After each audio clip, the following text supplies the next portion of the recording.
Maya Richardson took a deep breath as she stood in front of Riverside High School. It was a big building with red bricks and tall windows. Students were walking in groups, laughing and talking. Maya felt her stomach do a little flip. This was her first day and she was nervous. Being the new kid was nothing new for Maya. Her whole life had been about moving from place to place. Her dad was in the military, so they never stayed anywhere too long. But this time was different. Her dad had retired last month. This move was supposed to be forever. Riverside was going to be home. Maya walked through the front doors. The hallway was crowded and loud. Kids were at their lockers, grabbing books and chatting with friends. Some of them looked at her as she passed. Maya tried to smile, but it felt awkward. She headed straight to the main office. "You must be Maya," said a kind lady with glasses. Her name tag said Mrs. Chen. "Welcome to Riverside High. I have someone to show you around." "Ah, here she comes." A girl with bright red hair came bouncing over. She had a big smile on her face. "Hi, I'm Sophie. I'll be your tour guide today." Sophie talked a lot, which Maya liked. It made things less awkward. As they walked through the halls, Sophie pointed out everything important. "That's the cafeteria. Don't ever eat the meatloaf on Thursdays. Trust me, that's the library. The gym is down there. And here's where all the drama happens." "Drama?" Maya asked. "Oh yeah, high school drama. You'll see." They stopped at Maya's locker. Sophie showed her how to work the combination lock. "So where did you move from?" Sophie asked. "North Carolina. My dad just retired from the military." "Cool. What did he do?" Maya paused. Her dad had told her to keep things simple. He was in special operations. Before Sophie could ask more questions, a loud voice cut through the hallway noise. Well. What do we have here?" Maya turned around. A tall girl with long blonde hair was walking toward them. Two other girls followed behind her like shadows. The blonde girl had a smile on her face, but her eyes were cold.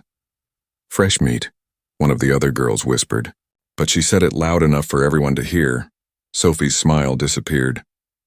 "Come on, Maya, we should get to class." But the blonde girl stepped right in front of Maya.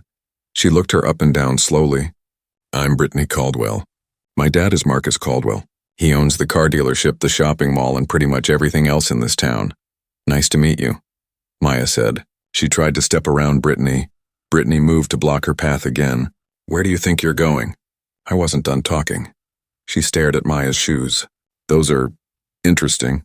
What are they, from the Army surplus store?" Some kids nearby laughed. Maya felt her face get hot, but she kept her voice calm. "They're just sneakers." "Just sneakers," Brittany repeated in a mocking voice. "Well, let me explain how things work at Riverside. There's a social order here. New girls, especially ones who don't really fit in, they start at the bottom. Way at the bottom." Sophie tugged on Maya's sleeve. "Let's just go." Maya wanted to say something back. She wanted to stand up for herself. But her dad's words played in her head. He always said, "Choose your battles carefully, Maya. Don't let your pride make decisions for you." So Maya nodded at Sophie, and they walked away. Brittany's laughter followed them down the hall. The rest of the morning was a blur. New teachers, new classrooms, new faces everywhere. Maya tried to focus on her lessons, but she couldn't stop thinking about Brittany. She had dealt with mean kids before, but something about Brittany felt different. She seemed meaner and smarter about it. At lunch, Sophie introduced Maya to her friends. There was Jake, a tall, skinny kid with big glasses who loved computers. Emma was quiet and always had paint on her hands from art class. And Marcus played guitar in a band. They all seemed really nice. "Don't worry about Brittany," Emma said softly. "She's mean to everyone. Why doesn't anyone stop her?" Maya asked. Jake pushed his glasses up. "Her dad gives tons of money to the school. The principal won't do anything. Plus, she's smart about being mean. She never does anything when teachers are watching. She also dates Tyler Morrison," Sophie added. "He's the quarterback. He can be just as bad as her." Maya listened quietly. In her experience, bullies liked it when people were scared and quiet, but fighting back often made things worse. It was a tough situation. The cafeteria doors opened and Brittany walked in. Tyler was beside her, wearing his football jacket. They walked like they owned the place. Brittany's eyes scanned the room and stopped when she saw Maya's table. She whispered something to Tyler and they both laughed. "Don't look at them," Sophie whispered. But it was too late. Brittany had seen them looking. She smiled, but it wasn't a friendly smile. Maya's phone buzzed. It was a text from her dad. How's the first day, sweetheart? Remember, you're stronger than you know. Love, Dad, Maya smiled. Her dad always knew what to say. He had taught her so many things. How to be brave, how to stand up for what's right, and how to be patient and smart. She texted back, "It's fine, Dad, making friends. See you tonight." The afternoon classes went okay until gym class. That was the last period of the day. Maya changed into her gym clothes and went to the gymnasium. Coach Morrison was dividing everyone into teams for volleyball. Maya ended up on the opposite team from Brittany. She had a feeling that wasn't an accident. The game started fine. But Maya quickly noticed that Brittany was playing really rough. She was aiming the ball at Maya every time. During one play, Brittany's elbow hit Maya in the ribs when they both went for the ball.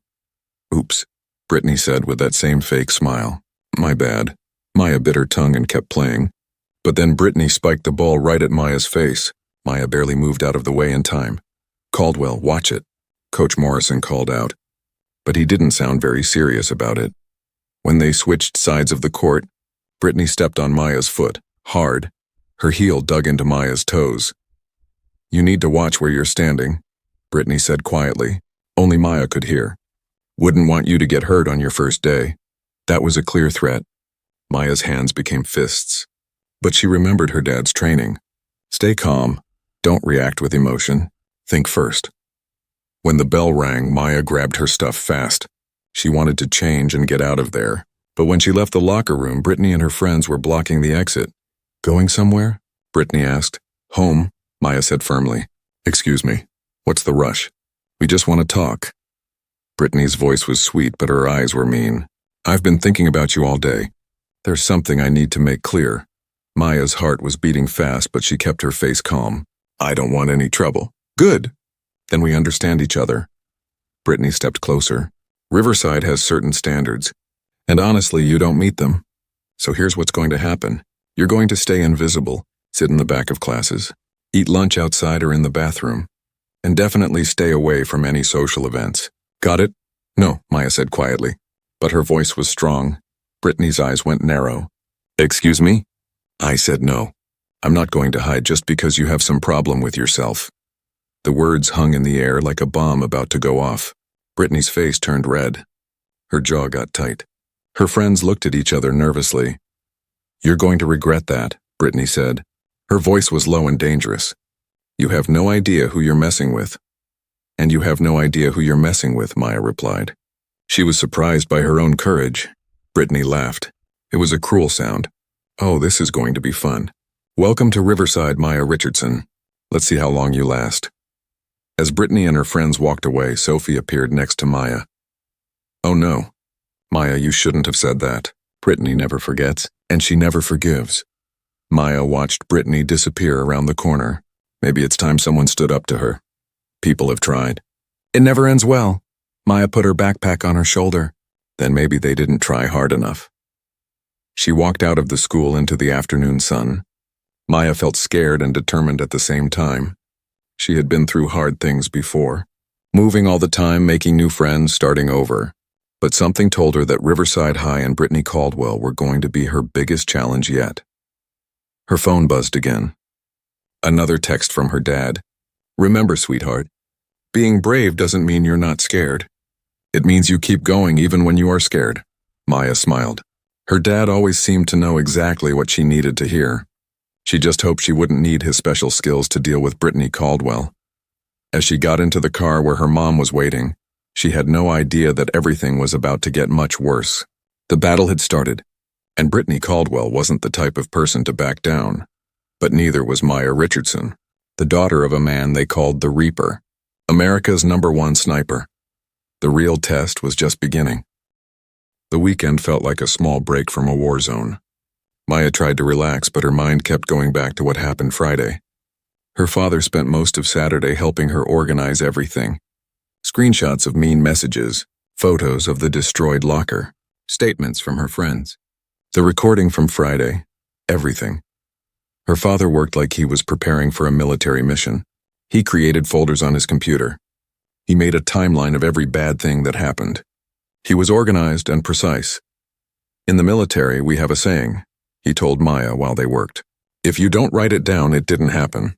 So we're going to make sure everything is written down very clearly." Sunday evening, Maya's phone buzzed with a text from Sophie. OMG, have you seen social media? Brittany is going crazy. Maya opened Instagram. Brittany had posted a long message painting herself as the victim. According to her post, Maya's father had threatened and bullied innocent teenagers and was using his military background to scare kids. The post already had hundreds of likes and comments supporting Brittany. Dad, look at this, Maya said, showing him her phone. James read the post carefully. His face didn't show what he was thinking. Then he smiled slightly. She's panicking. That's good. When people panic, they make mistakes. But everyone believes her. They're all saying you threatened her. They weren't there. We have the recording. Let her tell her version. It'll just make the truth look even worse for her when it comes out. He handed back the phone. Don't respond. Don't say anything back. Let her dig herself into a deeper hole. Monday morning came with dark clouds and the threat of rain. Maya's mother insisted on driving her to school, even though Maya said she could handle it. Your father is already at the school board office, her mother explained. He wanted to file the complaint first thing this morning. I'm making sure you get inside safely. When they pulled up to Riverside High, Maya saw a group of students near the entrance. They were all looking at their phones. When they saw her mother's car, several looked up. Some faces showed curiosity. Others showed hostility. Want me to walk you in? Her mother asked gently. No, I'm okay. Thanks, Mom. Inside the school, everything felt different. Students whispered and pointed as Maya walked to her new locker. Some looked sympathetic, but many seemed to believe Brittany's story. Maya heard bits and pieces of conversations as she passed. Her dad totally threatened them. He's trying to use the military to scare people. Brittany said he was completely out of control. Sophie met Maya at her locker. She looked worried. It's bad, Maya. Brittany has been here since before school started. She's been telling everyone her version of what happened. She's saying your dad physically assaulted Tyler. He never even touched anyone. I know that. You know that. But half the school believes Brittany. Her dad apparently called an emergency meeting with Principal Harris.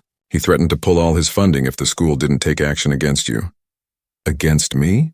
I'm the victim here. Welcome to how the Caldwell family works, Jake said, appearing next to them. When someone challenges them, they attack harder. They're trying to flip everything around, make you look like the bad guy. The morning classes were torture. Teachers who had been friendly before now seemed uncomfortable around Maya. In history class, Mr. Peterson actually moved her seat away from other students. He said several parents had called complaining about the violent situation from Friday. At lunch, Maya's group sat at their usual table. But the hostile stares from around the cafeteria were impossible to ignore. Brittany held court at her table, surrounded by supporters. She kept glancing over at Maya with a satisfied smirk on her face. This is really bad, Emma said quietly. She's turning everyone against you. Not everyone, Marcus said firmly. Plenty of people know what Brittany's really like. They're just too scared to say anything. Maya pushed her food around her tray. She had no appetite. Maybe I should just transfer schools. This isn't fair to you guys either. You're all getting caught up in this mess because of me. No way, Sophie said firmly. We're not letting Brittany win. Your dad is right. There are proper ways to handle this. But in the meantime, everyone thinks I'm the problem. Jake leaned forward, his eyes lighting up behind his glasses. Then we need to change what people think. We need evidence that shows what really happened. We have the recording, Maya reminded him. Yeah, but that's just from Friday. We need to show the pattern of harassment, the vandalism, the messages, everything. Jake looked excited now. Maya, you've been documenting everything, right? Screenshots, photos. My dad has all of it organized. Then we need to get some of it out there. Not all of it. We don't want to mess up any legal case, but enough to show people that Brittany isn't the victim she's pretending to be. How do we do that without making things worse? Emma asked. Before Jake could answer, Tyler Morrison walked over to their table with two other football players. The entire cafeteria went quiet. Everyone was watching to see what would happen. Richardson, Tyler said, standing over Maya and looking down at her. We need to talk. I have nothing to say to you, Maya replied calmly. Inside, her heart was racing. Well, I have something to say to you. Your psycho dad threatened me. My family's lawyer says that's assault. We're pressing charges. Your lawyer is wrong. My father never touched you. He never directly threatened violence. We have the entire conversation recorded. Tyler leaned down, getting right in her face. His breath smelled like the cafeteria pizza. You think you're smart? You think having some washed-up military dad changes anything? This is our school, our town, and you're going to regret ever coming here. Back up, Sophie said, standing up. You're harassing her right now, in front of everyone. I'm just having a conversation, Tyler said with fake innocence. Freedom of speech, right? Marcus stood up too, pulling out his phone and starting to record. Funny how your conversations always involve intimidation and threats. Tyler saw the camera and his face got dark. Put that phone away. Why? You said you're just talking. Nothing wrong with recording a conversation, right? For a moment it looked like Tyler might actually hit Marcus, but a teacher on lunch duty started walking toward them. Tyler backed off. This isn't over, he said to Maya before walking away with his friends. The cafeteria slowly got noisy again as people went back to eating and talking. But Maya felt shaken. This is getting completely out of control. Which is exactly what we need to show people, Jake said. Marcus, send me that video. We're building a real case here. The afternoon brought a surprise. Maya was called to Principal Harris's office during last period.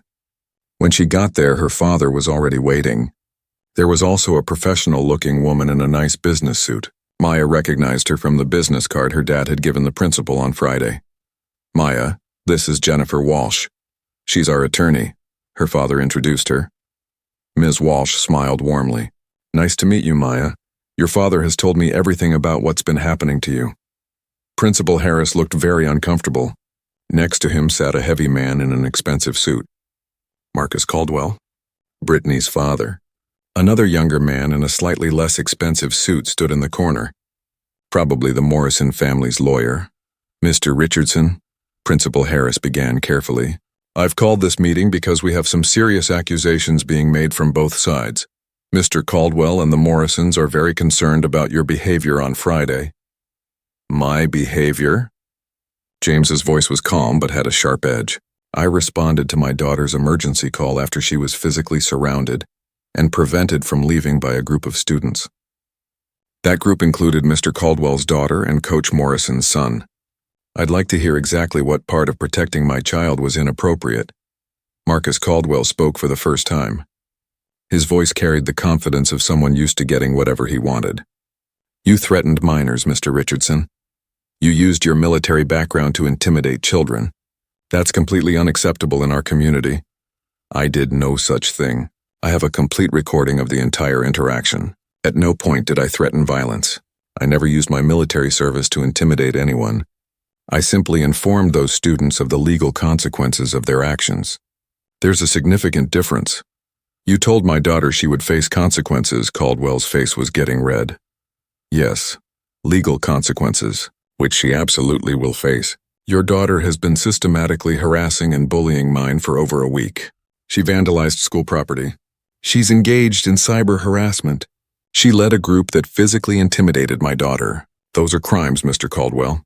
And unlike you, I don't believe money should protect people from facing consequences for their actions.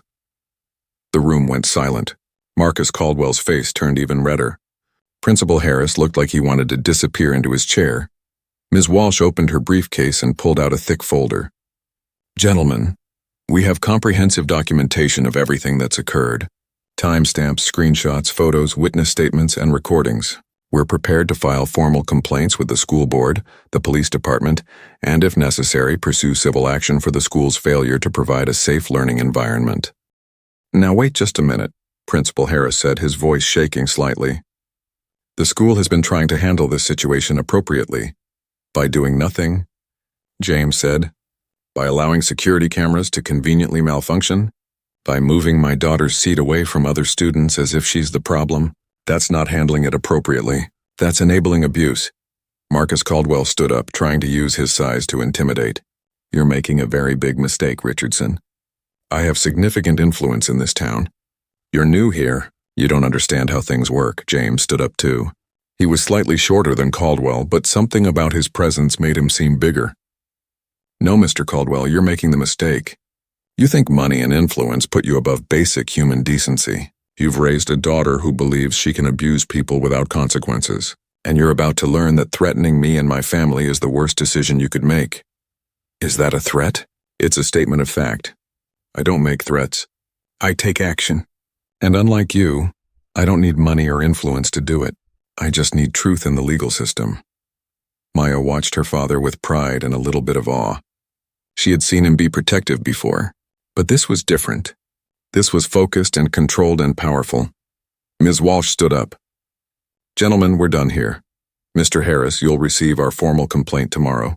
Mr. Caldwell, your attorney can expect to hear from us regarding damages and potential civil action. Good day. As they left the office, Maya could hear raised voices starting behind them. Her father put his arm around her shoulders. You okay, sweetheart?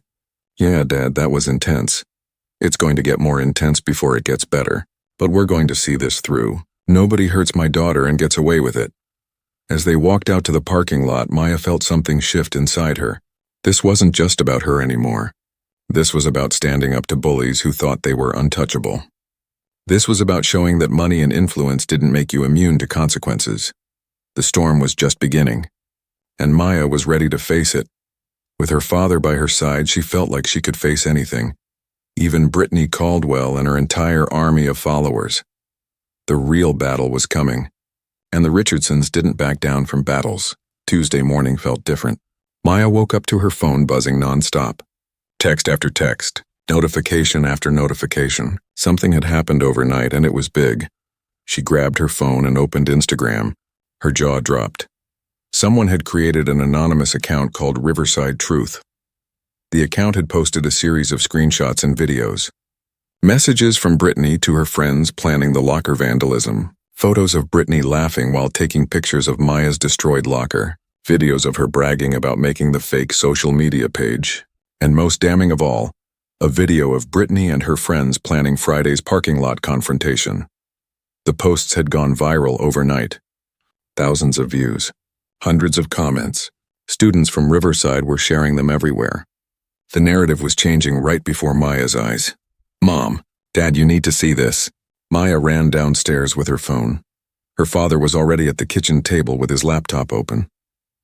He looked up at her and smiled slightly. The Riverside Truth account? You've seen it? Dad, this is huge! Everyone's going to know what really happened now. Her mother came in from the living room, also holding her phone. Who do you think made that account?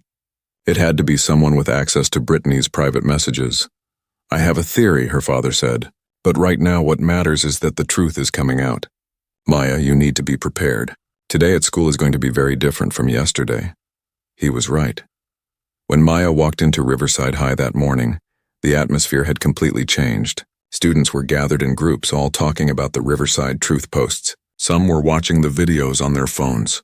Others were reading through the screenshots. Sophie practically tackled Maya with a hug. Did you see? Did you see? Everyone knows now. Brittany can't lie her way out of this. Jake, Emma, and Marcus were right behind her, all looking excited. This is justice, Jake said with satisfaction. Digital justice. Who do you think did it? Emma asked quietly. Marcus grinned. Does it matter? Whoever it was is a hero. As they walked through the hallway, Maya noticed something strange. Students who had been giving her dirty looks yesterday were now looking at her differently. Some looked sympathetic. Others looked guilty, like they regretted believing Brittany's lies. A few even nodded at her as she passed, but the biggest change was at Brittany's locker. Brittany stood there with Tyler and her two closest friends. But the usual crowd of followers was gone. Students were actually avoiding her. Some were pointing and whispering. A few were even laughing. For the first time since Maya had met her, Brittany Caldwell looked small. When Brittany saw Maya, her face twisted with rage. She marched over, her heels clicking loudly on the floor. You did this! You're behind that fake account. I have no idea what you're talking about, Maya said calmly. Don't lie to me. You and your military dad and your lawyer. You're trying to destroy my reputation. Your reputation? Sophie stepped forward. You destroyed that yourself. Everything on that account came from you. Your own words. Your own actions. Those messages were private. Someone hacked my phone. That's illegal. Jake pushed his glasses up. Actually, if someone in the group chat saved the messages and shared them, that's not hacking. That's just someone with a conscience. Brittany's face went red. She looked around at the students watching. For once, they weren't on her side. This isn't over. Your father will what? A voice interrupted. Everyone turned. Principal Harris was standing there with 2 police officers.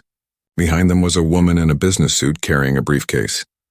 Miss Caldwell, Principal Harris said, his voice formal and uncomfortable. These officers need to speak with you. Your father has been contacted and is on his way. Brittany's confidence cracked completely. What? Why? I didn't do anything. Miss Caldwell, one of the officers said professionally. We have evidence of vandalism, cyber harassment, and conspiracy to commit assault. We need you to come with us to answer some questions. This is ridiculous. You can't do this. We can and we are. You're a minor, so we're waiting for your parent. But make no mistake, this is a formal investigation. Tyler stepped forward, trying to look tough. You can't just— The second officer held up a hand. Mr. Morrison will be speaking with you next. I suggest you wait in the office. Tyler's tough guy act disappeared instantly. As the officers escorted Brittany and Tyler away, the hallway erupted in whispers. Maya stood there in shock. This was really happening. Brittany was actually facing consequences. The woman in the business suit approached Maya. Miss Richardson? I'm Detective Sarah Chen. Your father filed a formal police report yesterday. After reviewing the evidence he provided, along with some additional evidence we received anonymously last night, we have enough to pursue charges. What kind of charges? Maya asked. Vandalism, cyber harassment, intimidation, and possibly conspiracy. For both Miss Caldwell and Mr. Morrison. Detective Chen smiled slightly. Your father was very thorough with his documentation. It made our job significantly easier. After Detective Chen left, Sophie turned to the group. Did your dad have anything to do with that anonymous account? Maya shook her head. I don't think so. He was surprised too, but whoever did it had access to Brittany's private messages. Jake's phone buzzed. He looked at it and his eyes went wide. Guys, Riverside Truth just posted again. You need to see this. They huddled around his phone. The new post was a video. It showed Brittany in what looked like her bedroom, talking to someone on video chat. I don't care if she transfers, Brittany was saying in the video. I want her gone completely. We need to make her life so miserable that her family moves away from Riverside entirely. The person she was talking to spoke. What if her dad really does sue? Brittany laughed. So what? My dad has lawyers on retainer. They'll drag it out for years. Meanwhile, we'll make sure everyone in this town knows the Richardsons aren't welcome. My dad knows people. He can make sure her father doesn't get a job anywhere in the county. The video ended with a caption. This is who Brittany Caldwell really is. Share this so everyone knows the truth. The video already had thousands of views and was spreading fast. Wow, Marcus breathed. She's done. Completely done. Emma looked at Maya with concern. Are you okay? This is a lot. Maya realized her hands were shaking. Not from fear, but from relief. I'm okay. I can't believe this is really happening. Justice is happening, Sophie said firmly. Finally. The rest of the day was surreal. In every class, students were watching the videos and reading the posts. Teachers were trying to conduct lessons, but everyone was distracted. Some teachers even seemed pleased that Brittany was finally being held accountable. At lunch, something extraordinary happened. Students Maya had never spoken to came up to her table to apologize. I'm sorry I believed Brittany's lies, said a girl from her English class. I should have given you a chance. I knew she was lying, admitted a guy from the soccer team, but I was too scared to say anything. I'm sorry. His lawyer leaned forward. My client would like to propose a settlement, full restitution for all damages, a formal written apology, and a guarantee that there will be no further contact between the Caldwell family and yours. Ms. Walsh looked at Maya's father, who nodded slightly. We'll consider it, she said. But understand this. If Maya experiences any retaliation whatsoever, the settlement is void and we proceed with civil litigation. Agreed, Caldwell's lawyer said quickly. Detective Chen spoke up. The criminal investigation will proceed regardless of any civil settlement. Miss Caldwell and Mr. Morrison will face appropriate charges. After they left Principal Harris's office, Maya's father gave her a hug. How are you holding up, sweetheart? I'm okay, Dad. It's just a lot. I know. But you stood strong. You didn't back down. You did everything right. Dad, who do you think made that Riverside Truth account? Her father smiled mysteriously. I have a theory, but sometimes it's better not to know everything. Sometimes we just accept that good people do good things. As they walked out to the parking lot, Maya saw Jake standing by his car, typing something on his phone. When he saw them looking, he quickly put his phone away and waved innocently.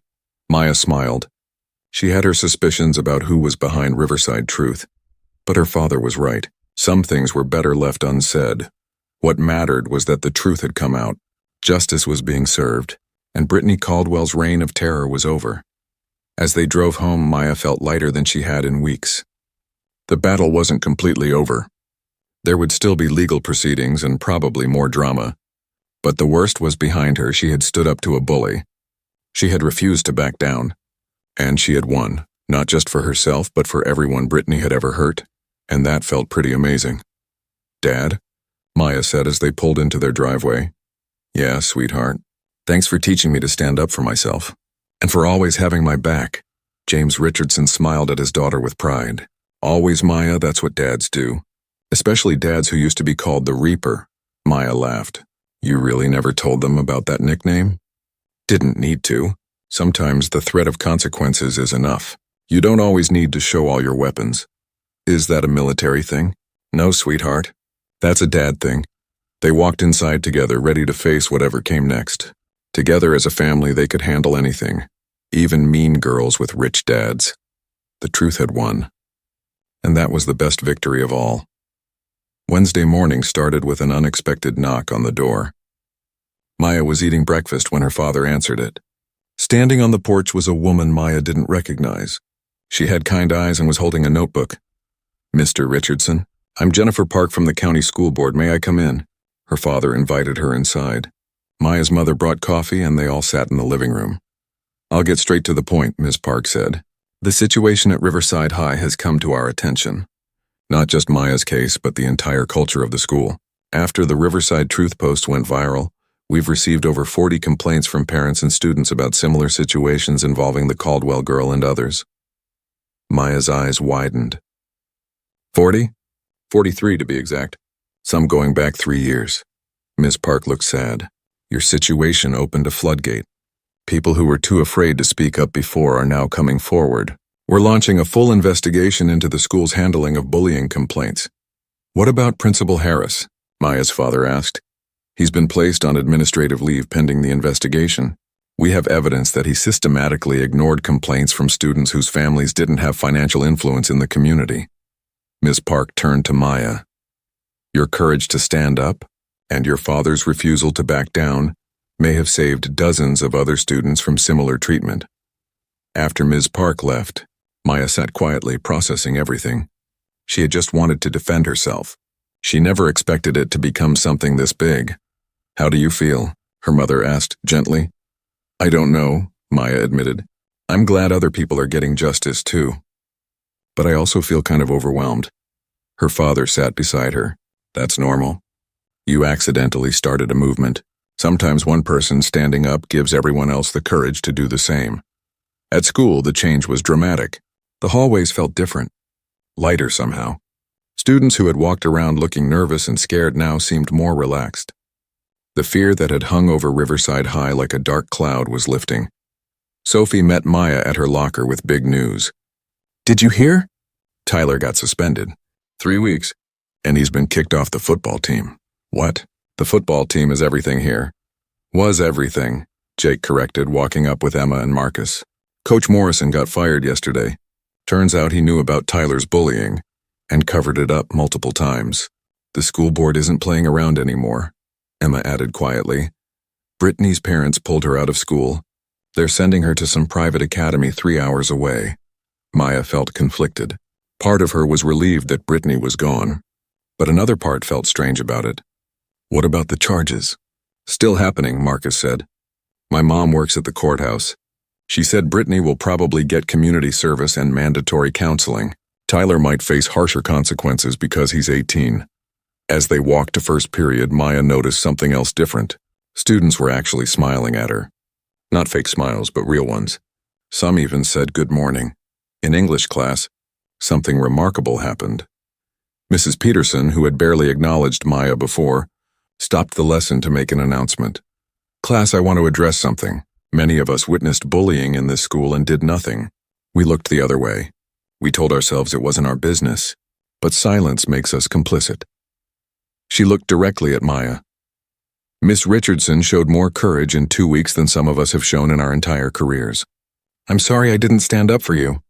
That changes now. The class was silent for a moment. Then one student started clapping. Then another.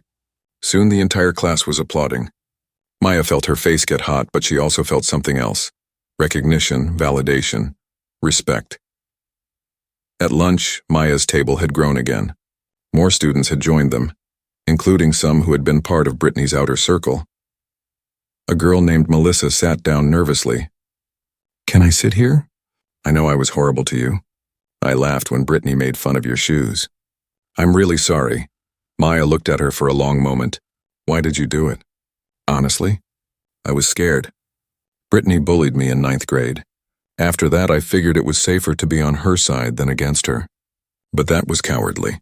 You showed me that standing up is always better than giving in. Maya nodded. You can sit here, but no more being a bystander, okay? If you see someone being bullied, you speak up. I promise, Melissa said, looking relieved. More former bystanders came forward throughout lunch, each with their own story. Maya realized that Brittany's power had come from fear. Once one person stopped being afraid, the spell was broken. After lunch, Maya was called to the counseling office. She worried it might be more trouble, but instead she found Mrs. Chen smiling warmly. Maya, I wanted to check on you. Not officially, just as someone who cares. This has been an intense few weeks. How are you really doing? Maya thought about it carefully. I'm okay. Better than okay, actually, but also kind of tired. Is that weird? Not at all. Standing up for yourself takes emotional energy. You've been in fight mode for weeks. Now that the immediate danger is over, your body and mind are catching up. Mrs. Chen leaned forward. I also wanted you to know that we're implementing new policies. Anonymous reporting for bullying, mandatory training for staff, and a zero-tolerance policy that applies to everyone equally, regardless of who their parents are. Because of what happened to me, because of what you made impossible to ignore. Change often comes from someone being brave enough to say enough. That afternoon, something unexpected happened. During last period, the intercom crackled to life. Attention students and staff, came a voice Maya didn't recognize. This is Dr. Patricia Morrison, the interim principal. I want to address recent events directly. The entire school went silent listening. Riverside High has failed many of you. We created an environment where bullying was tolerated if it came from certain students, where complaints were ignored if they inconvenienced powerful people. That ends today. We are implementing immediate changes to ensure every student feels safe. And I want to personally apologize to those we failed, especially Maya Richardson. Maya felt everyone's eyes turn to her. Her face burned, but she sat up straighter. Maya showed us what courage looks like. She refused to accept injustice. And in doing so, she helped dozens of other students find their own courage. That's the kind of person we should be celebrating at Riverside High. Thank you, Maya. After school, as Maya walked to her locker, something incredible happened. Students lined the hallway, and as she passed, they started applauding. Not everyone, but enough. The sound echoed through the corridor. Sophie appeared beside her, grinning. You're basically a legend now. I just wanted people to stop being mean to me, Maya said, embarrassed. You did more than that. You changed everything. Outside, Maya found her father waiting by his truck. But he wasn't alone. Standing with him were about a dozen parents, including some Maya recognized from school events. One man stepped forward. Miss Richardson? I'm David Park. My son Eric is a sophomore here. He's been bullied for 2 years, but he was too scared to tell anyone. Your situation gave him courage to speak up. I just wanted to say thank you. A woman came forward next. My daughter has anxiety because of the toxic environment here. Your father's documentation showed us how to properly report incidents and demand action. Thank you. More parents came forward, each with their own story of how Maya's stand had helped their children. Her father put his arm around her shoulders. See what happens when you refuse to back down? You don't just change your own situation. You change the world around you. That evening, the Richardson family sat together for dinner. Maya's phone kept buzzing with messages, but she ignored it. How does it feel? Her mother asked. Being the girl who changed Riverside High? Maya thought about it. Weird. Good weird, but still weird. I didn't try to start a movement. I just didn't want to be bullied. Her father smiled. The best leaders are the ones who lead by example without trying to lead. You just lived your values. You refused to accept mistreatment. You stood up for yourself with dignity and without violence. Other people saw that and found their own strength. Is this how you felt in the military? When you helped people? James considered the question. Sometimes. But what you did was harder in some ways. I had training, backup, and weapons. You just had courage and the truth. That's more powerful than any weapon I ever carried. Later that night, Maya checked the Riverside Truth account one final time. There was a new post, the final one. This account was created to expose the truth when official channels failed. The truth is now known. Justice is being served. Riverside High is changing. Our work here is done. To everyone who is bullied, you are not alone. You are not weak. And you deserve respect. Stand up, speak out. The truth always wins. Riverside Truth, Maya smiled. She looked over at her desk where her father's military challenge coin sat. He'd given it to her last night, telling her she'd earned it through her own kind of combat. She picked it up, feeling its weight. On one side was the Army Special Operations insignia. On the other, her father had engraved new words. Maya Richardson, courage under fire. I earned this, she whispered to herself. Her phone buzzed one more time. A text from Sophie. Movie night this weekend? You, me, Jake, Emma, and Marcus. We're celebrating our awesome friend who took down a tyrant. Maya smiled and texted back. Definitely. But I didn't take her down alone. We did it together. Because that was the real truth. She had stood up first, but Sophie had stood beside her. Jake had documented everything. Emma had offered quiet support. Marcus had filmed Tyler's harassment. Her father had known exactly how to fight the system. Change didn't come from one person. It came from good people choosing to stand together, and that was the best lesson of all. 3 weeks had passed since Brittany left Riverside High. Life was starting to feel normal again. Maya had made more friends. Her grades were good. The hostile stares in the hallways had been replaced with friendly waves.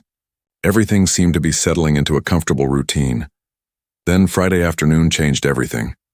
Maya was at her locker, putting books away before the weekend when Sophie ran up to her looking panicked. Maya, you need to come to the parking lot right now. What's wrong? Just come quickly. Maya's heart started racing. Had Brittany come back? Was there more trouble? She followed Sophie through the crowded hallways and out the front doors. In the parking lot, a crowd of students had gathered around a sleek black SUV. As Maya got closer, she saw someone leaning against the vehicle. A woman in her late 20s wearing jeans, a leather jacket, and sunglasses. She looked tough but not threatening. The woman spotted Maya and smiled. You must be Maya Richardson. Who are you? The woman pulled off her sunglasses. I'm Captain Rebecca Santos. I served with your father in Afghanistan. We called him the Reaper, but I knew him as the man who saved my life 3 times. Maya's jaw dropped. Her father never talked much about his military service. Meeting someone from that part of his life felt surreal. Why are you here? I need to talk to you and your dad. It's important. Captain Santos looked at the crowd of students. Maybe somewhere more private? 20 minutes later, they were sitting in the Richardson living room. Maya's father looked shocked when he opened the door and saw Captain Santos standing there. Becca, what are you doing here? I came to see you, Reaper, and to meet your daughter. She turned to Maya. Your story went viral. Did you know that? What do you mean viral? Captain Santos pulled out her phone and showed Maya a news article. The headline read, Teenage Girl Stands Up to School Bully. Exposes Systematic Failure. The article had been shared thousands of times across social media. Your situation caught national attention, Captain Santos explained. News outlets picked it up. Parent groups are talking about it. Education boards across the country are using your case as an example of what happens when schools protect bullies instead of victims. Maya felt dizzy. I had no idea. That's because you've been focused on healing and moving forward. But the rest of the world noticed. Captain Santos looked at Maya's father. Reaper, your daughter did something remarkable. And now people want to hear from her. Hear from me about what? Maya asked. I work with an organization now. We help schools implement anti-bullying programs. We train teachers and administrators to recognize and address bullying effectively. We want you to speak at a youth leadership conference next month. Share your story. Inspire other kids who are going through what you went through. Maya looked at her father, feeling overwhelmed. I don't know if I can do that. Her father sat beside her. You don't have to do anything you're not comfortable with. This is your choice, Maya. Captain Santos leaned forward. I understand this is a lot. When I was your age, I was bullied too. Relentlessly. Because I wanted to join the military and people said girls couldn't be soldiers. But I didn't have your courage. I stayed quiet. I let them win. Her voice got softer. If I had heard someone like you speak when I was 16, maybe I would have stood up sooner. Maybe I would have saved myself years of pain. Maya thought about all the messages she'd received over the past weeks. Students from other schools telling her she inspired them. Parents thanking her for giving their kids hope. Even a few teachers admitting they needed to do better. Can I think about it? Maya asked. Of course, Captain Santos said. Take your time. I'll be in town for the weekend. Your dad has my number. After Captain Santos left, Maya sat with her parents trying to process everything. This is getting so big, Maya said quietly. I just wanted Brittany to stop being mean. Now people across the country know my name. Her mother took her hand. You touched a nerve, sweetheart. Bullying is something millions of kids deal with every day. Most feel helpless. You showed them they're not. But I'm not special. I'm just a regular girl who got tired of being pushed around.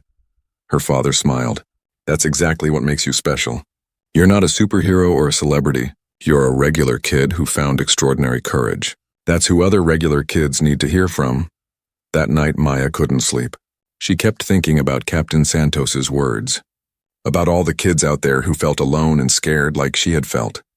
About the parents who didn't know how to help their children. She picked up her phone and opened her Instagram. The messages were overwhelming. Hundreds of them. She started reading. Thank you for being brave. I'm going to report my bully tomorrow. Your story helped me realize I'm not alone. Because of you, my school started a new anti-bullying program. I'm a teacher. Your situation made me realize I've been looking the other way. I'm going to do better. Maya read message after message, stories of pain, hope, and change. Each one was a reminder that her stand hadn't just affected Riverside High. It had created ripples across the entire country. She went downstairs and found her father in his study, looking at old military photos. Dad, I want to do it. I want to speak at that conference. He looked up, pride shining in his eyes. You're sure? I'm terrified. But Captain Santos was right. If my story can help even one kid feel less alone, then I have to do it. Her father stood and hugged her. You know what the hardest part of being a soldier is? It's not the combat or the danger. It's carrying the responsibility of protecting others. You're choosing to carry that responsibility now. That takes real courage. Did you ever get scared? When you were the Reaper. Every single mission. Fear doesn't make you weak, Maya. Fear is your body telling you that something matters. The key is not letting fear make your decisions. The next morning, Maya called Captain Santos and agreed to speak at the conference. They spent the afternoon talking about what Maya would say and how to handle the pressure of public speaking. Just tell your truth, Captain Santos advised. Don't try to be inspirational. Just be honest about what you experienced and how you got through it. Over the next 2 weeks, Maya prepared. She wrote notes about her experience. She practiced speaking in front of her family, then her friends. Sophie, Jake, Emma, and Marcus all encouraged her. You're going to change lives, Sophie said confidently. Or I'm going to freeze on stage and forget everything, Maya worried. Even if you do, you'll still be braver than most people, Jake pointed out. Most people never even try. The day of the conference arrived.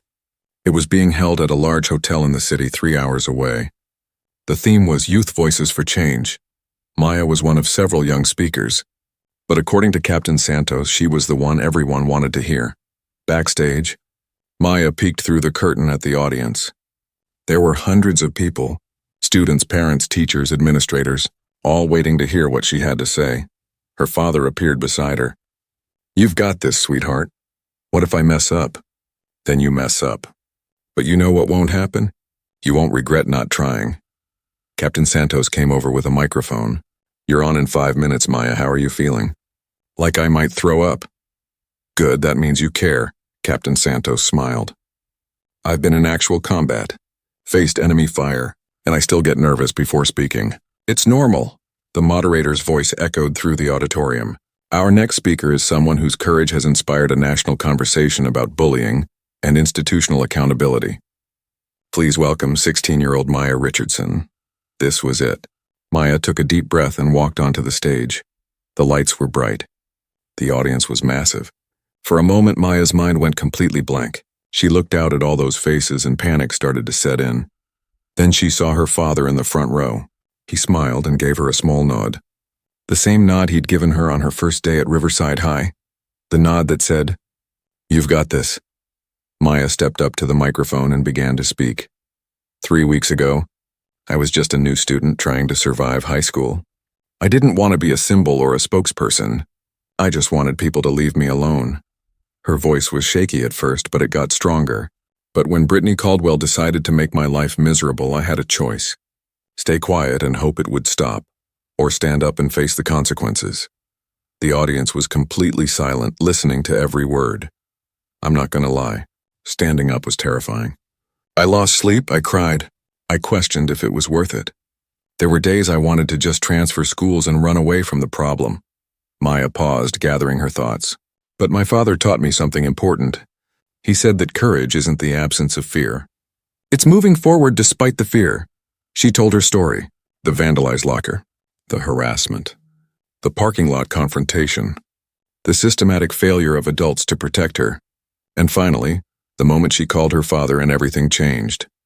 Here's what I learned, Maya said, her voice now confident and clear.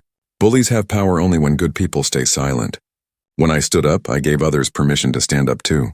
43 other students at my school came forward with their own stories.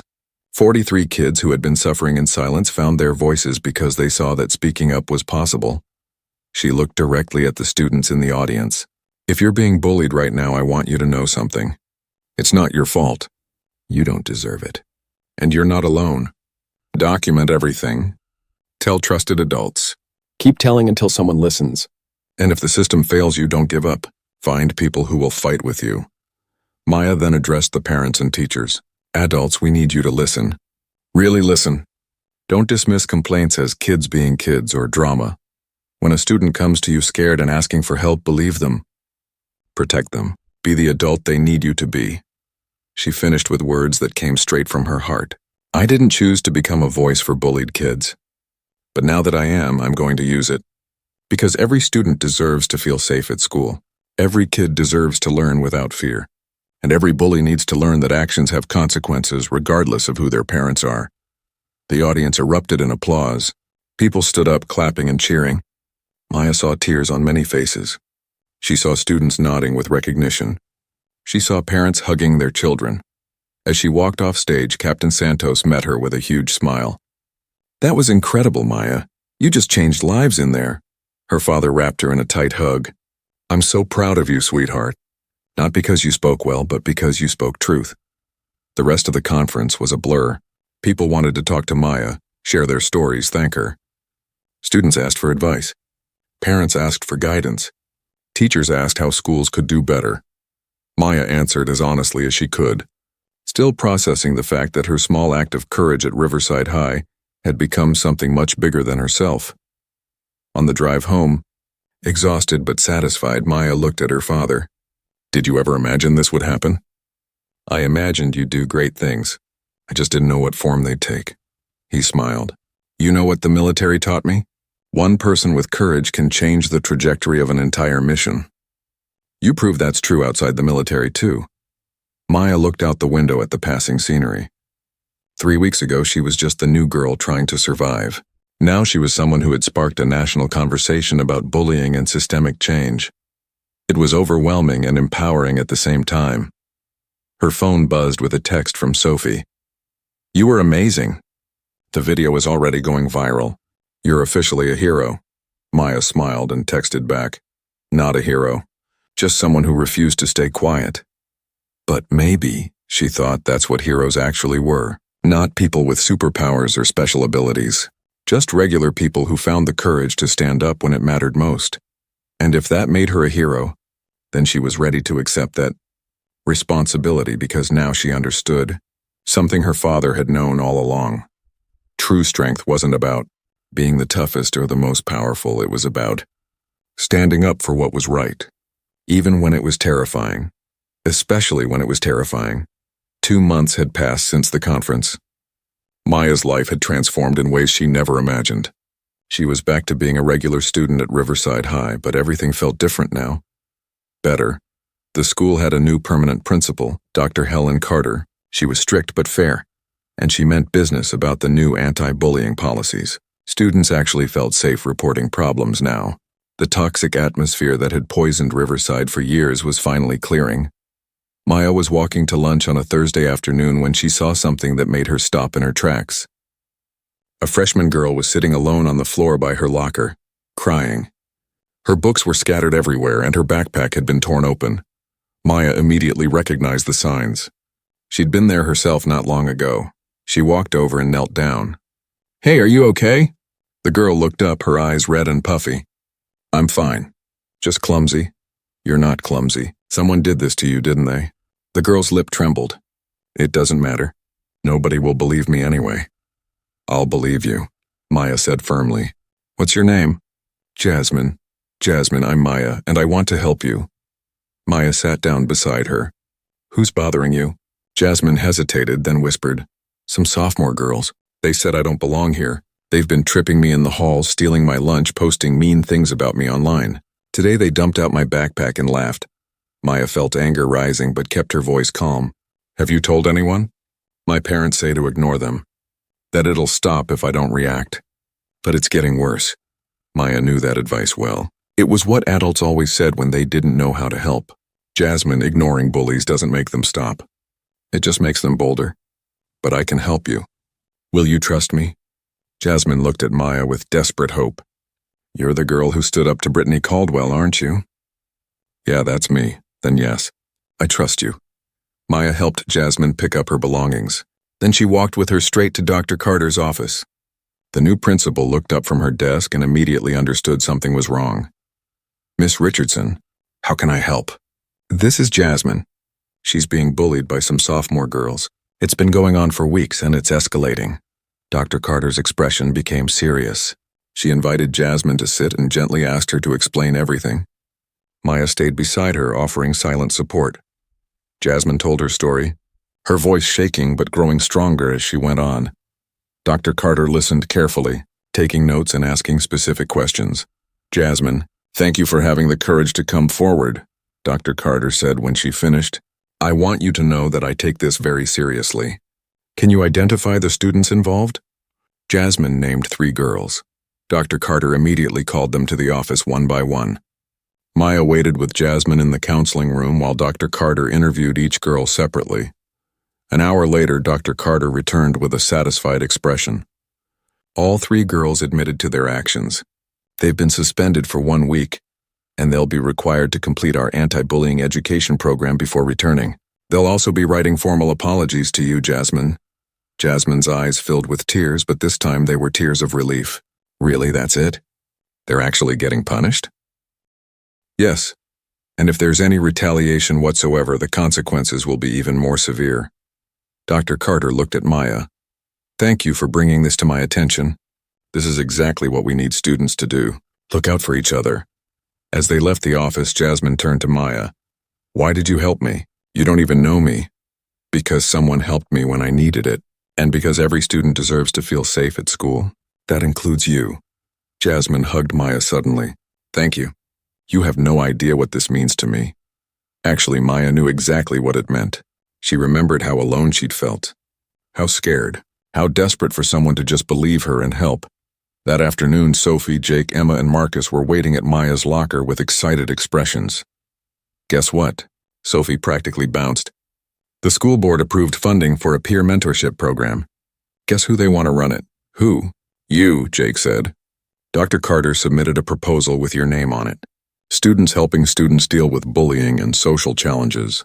They want you to be the lead mentor. Maya felt overwhelmed. I don't know if I'm qualified for that. Are you kidding? Emma said softly.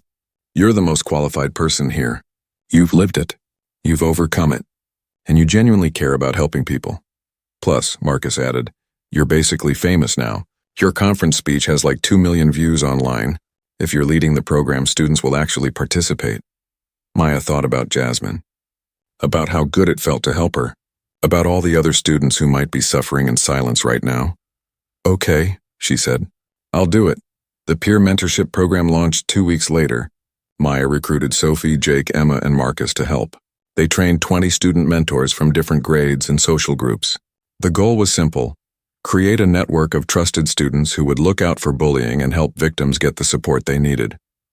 The program's first meeting had over 50 students attend. Some came because they were being bullied. Others came because they wanted to help. A few came because they felt guilty about being bystanders in the past and wanted to do better. Maya stood in front of the group, remembering how terrified she'd been speaking at the conference.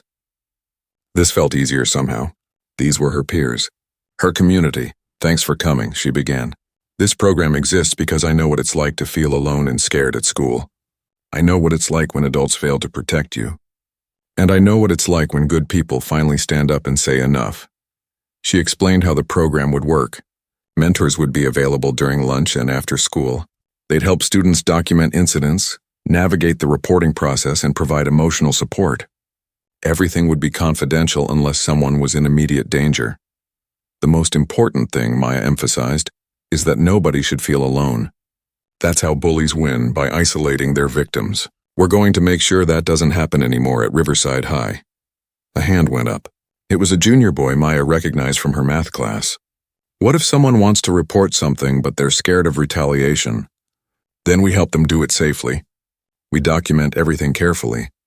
We involve trusted adults. And we make sure the victim is protected throughout the process. Maya paused. I won't lie to you. Standing up is scary, but staying silent is scarier in the long run. Another hand. A sophomore girl. What if the bully is someone popular? Someone everyone likes? Then we still report it, Maya said firmly. Popularity doesn't give anyone the right to hurt others. That was the whole point of my situation with Brittany. The rules apply to everyone or they mean nothing.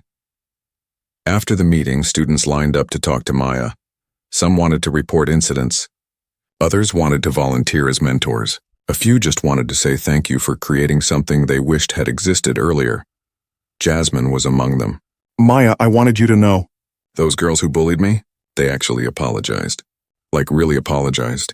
One of them even admitted she was bullied last year and was taking it out on me. She said your story made her realize what she was doing. Maya felt warmth spread through her chest. That's amazing, Jasmine. How are you doing now? Better, so much better. And I want to be a mentor too. I want to help other freshmen who are going through what I went through. I think you'd be perfect for that. That evening, Maya came home to find her father in the kitchen making dinner. He looked up and smiled. How was the first mentorship meeting? It was incredible, Dad. Over 50 students showed up. And we already helped 3 kids report bullying situations. Maya sat at the counter. Is this what it felt like when you saved people in the military? Is feeling like you're making a real difference? Her father thought about it while stirring pasta sauce. Sometimes. But you know what? What you're doing might be even more important. I saved lives in immediate danger. You're preventing that danger from happening in the first place. You're creating a culture where people look out for each other. That's powerful. I never thought standing up to Brittany would lead to all this.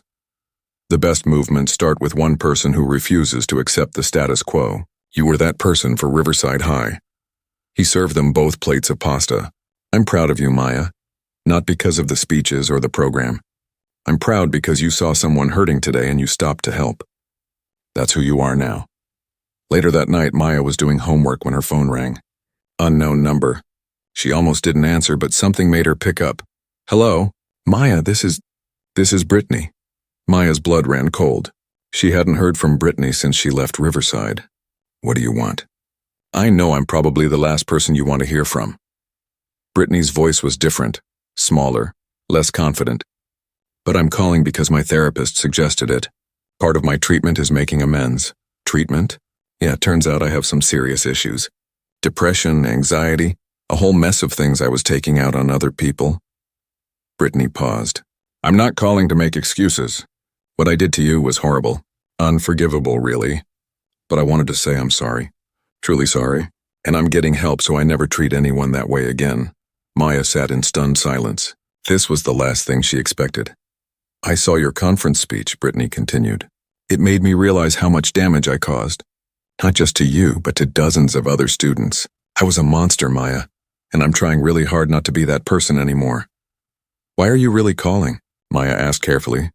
Because my therapist said I need to own what I did, and because Brittany's voice cracked. Because at my new school someone tried to bully me, and I finally understood what it felt like, what I put you through. It was the worst feeling in the world. Maya felt a strange mix of emotions, anger at what Brittany had done, sympathy for what she was going through, and something like understanding. I appreciate you calling, Maya said finally, and I'm glad you're getting help. But I need you to know something.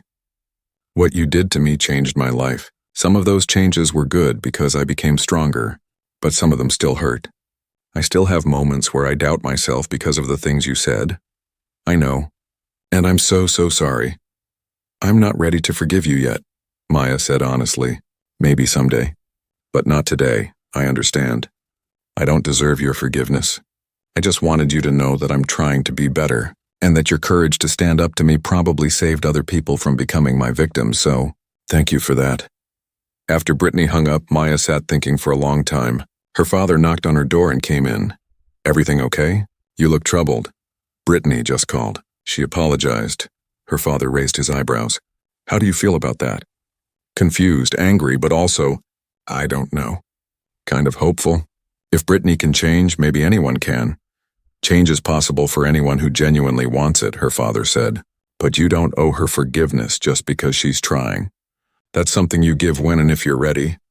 I know. But Dad, I think maybe part of me does forgive her. Not for what she did, but for being a messed up kid who made terrible choices. Because I understand now that hurt people hurt people. Her father hugged her. You're wise beyond your years, Maya. You've learned something that takes most people a lifetime to understand. Compassion doesn't mean excusing bad behavior. It means understanding that everyone is fighting battles we don't see. That night, Maya looked at herself in the mirror. She was the same girl who had walked into Riverside High 3 months ago, but also completely different, stronger, braver, more compassionate, more aware of her own power to create change. Her phone buzzed with a message from Jake. Tomorrow's Friday. Movie night at my place. The whole crew? Maya smiled and texted back, definitely. Wouldn't miss it. She had amazing friends, a supportive family, a school that was finally safe, and a purpose that went beyond just surviving high school. Life wasn't perfect. There would be more challenges ahead. But Maya Richardson, daughter of the Reaper, had learned the most important lesson of all. One person standing up can start a ripple that becomes a wave, and that wave can change everything. She was living proof of that, and she was just getting started.